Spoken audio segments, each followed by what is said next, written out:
gonna walk again. Not even on crutches. Hand hacks for pain, weakness, hypermobility and circulation problems. Ring splints provide support and stability and can alleviate swelling, pain and hyperextension. Thumb braces provide extra support and stabilisation, helping hypermobile thumbs into a better position. Compression gloves give gentle support and help with circulation to reduce pain and swelling. Gloves with grip make it easier to hold onto mobility aids and stop them from slipping. I just walked into a shop and the guy who was working on security was just in a supermarket. As soon as I walked in, he smiled at me and then he went, "What's going on with your legs?" It's fine, because I know that when you see my calipers, you might think that I've broken my leg or something and you're just trying to make nice conversation. But so I just sort of smiled like I always do and I said, "Oh, I'm disabled." And he just went, "Oh, I'm sorry." And then said, "Do you need any help?" I said, "No, thank you, I'm good." And then he left me be. It's fine. I can see that he was trying to be nice, just trying to have a bit of a chit chat, and he put his foot in it by accident. So it's all good. But also at the same time, it's like, just say "how are you" before you say what's wrong with your legs, you know?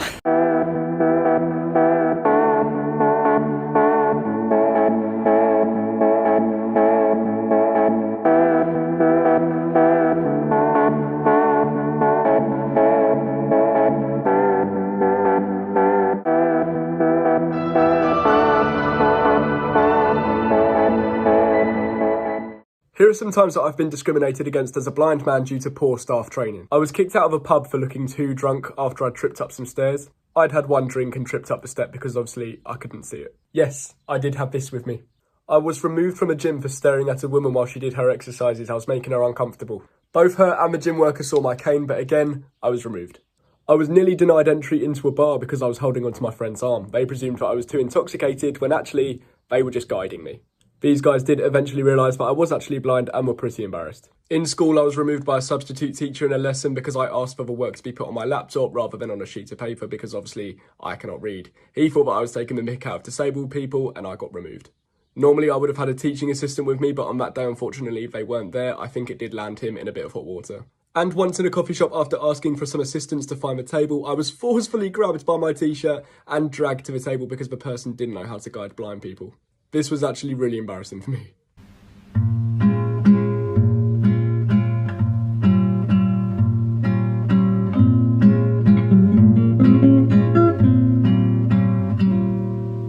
Days seem sometimes as if they'll never end. Sun takes its heels to taunt you, but after sunlit days, one thing stays the same. Rises the moon.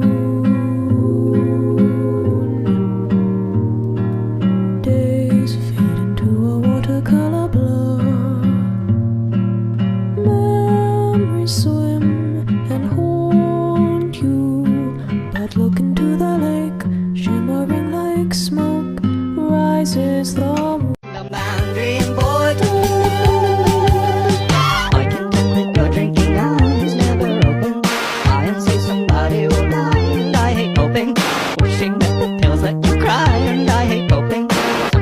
I've been thinking a lot about what invisible illness and invisible disability really mean, because I always notice when someone's body mirrors mine, how their knees hyperextend, how carefully they stand up, how tightly they hold on to the railing, and I think to myself, I see you. I'm like you. Invisible doesn't really mean invisible, you just have to pay attention. In reality, invisible disability just means we don't fit into society's preconceived notions of what disability should look like. The way we think of disability isn't really based on someone's impairment, but rather on how much they visibly stray from the accepted norms of a healthy, able body. Today I went to get sized for a bunch of different braces in hope that they'll hold my joints in place. I have ring splints, but most people assume they're just fashion accessories. The braces, however, are a much more obvious mobility aid, and that's been a difficult thing to contend with.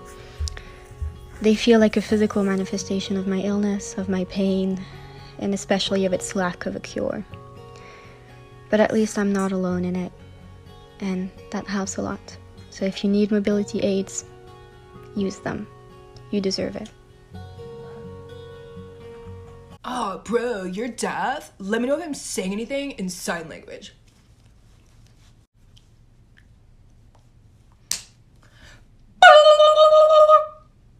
The challenge of no legs. How to get my wheelchair up this curb. Get out of my chair. Lift and pull. Get back in my chair. The privilege of my disability is that I can get out of my chair and lift it up myself. This isn't the lived experience of all folks with disabilities. And that's autistic. I have Down syndrome. I prefer to be called autistic person because autism is not really separable from who I am as a person, and that's okay. I prefer to be called a person with Down syndrome. People's language emphasizes the person before the disability. Sometimes I book acting and modeling jobs because I have a visible disability. It's really hard for me as an actress and model to book jobs meant for autistic people because my autism is not visible. Strangers are often surprised I can hold a conversation. My family is often surprised that I can't hold a conversation sometimes, especially when I go nonverbal. People are surprised I can read. People are often surprised to find out that I was hyperlexic as a child. Sometimes I say weird things off topic.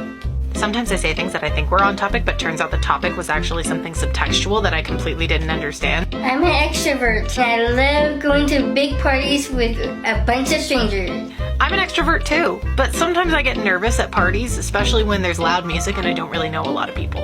I love who I am most of the time, but once in a while, I wish I didn't have Down syndrome. Sometimes I wish I wasn't autistic. Just because I'm proud to be autistic doesn't mean I'm always comfortable with it. You know, you and I are pretty different, but we're both still neurodivergent, which means we do have one thing in common. A love of Mario Kart. And a love of sharks. Fun fact, some paraplegics can stand. I personally cannot stand unassisted, so instead I use this big device called a standing frame. I transfer from my wheelchair, strap my feet in, strap my knees in, and then lift myself up with this lever thing you can see I'm pushing. I try to do it fairly slowly just to keep my blood pressure stable and stuff. Once I'm fully standing, I lock myself and grab my backpack and usually a drink or a snack. I come on down after about 20 minutes or so, and I get back into my wheelchair. Oh, these aren't homemade. They were made in a factory. A bomb factory.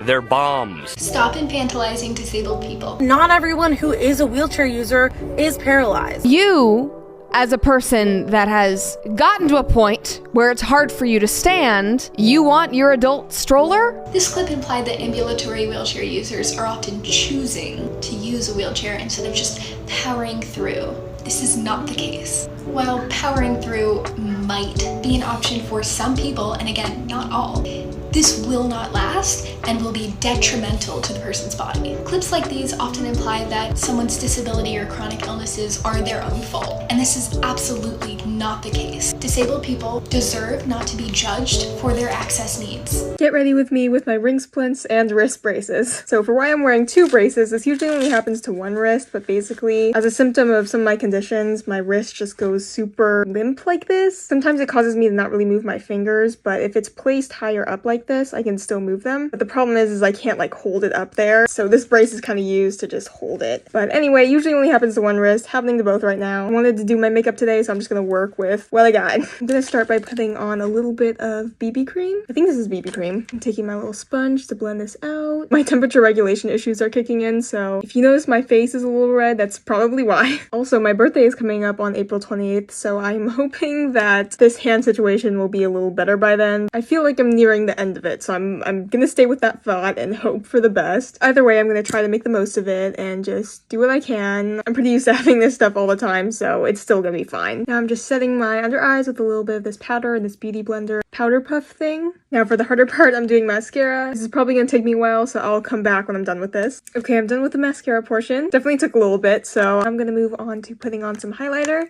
Just adding this to the tip of my nose, the bridge, and then the inner corners. Might not be everyone's cup of tea, but I just really like adding a lot of highlighter. I'm pretty sure this is it, so I'm just gonna seal this all in with a little bit of the Urban Decay setting spray.